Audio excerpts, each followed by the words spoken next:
بصوا بقى يا جماعة، احنا دلوقتي في جزيرة باريس، ماشي، زي بالظبط جزيرة القاهرة.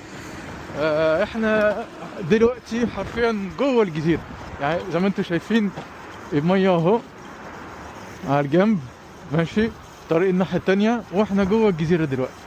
كل الشقق اللي انتم شايفينها دي بمبالغ، يعني بصراحة حاجات يعني ما بتتخيلوش. يعني اللي انا سمعته اخر مرة اي شقة على السن يعدي، انا بقول يعدي ل20,000 اورو المتر.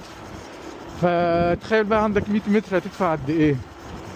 مهم، هي الجزيرة دي حلوة قوي عشان زي ما يكون يعني ايه وقفوا الوقت ايام زمان. فتلاقي الشوارع بقى ايه حلوة كده على نظام قديم وشكل حلو ومفيش عربيات كتير بقى تعدي، ويعني محافظين على الدنيا. ودي السن، لا سن، شايفين من هنا ده بقى ايه الناس بقى اللي بيجوا عشان بدل ما يطلبوا بقى فلوس وبتاع يعملوا ايه زي نظام اغاني. شايفين بيغنوا بقى وبيعملوا موسيقى. ده تلاقي بقى الناس دول في كل حتة. هو نظام حلو يعني. وفي الاخر يا بيبيعوا حاجة يا بياخدوا فلوس.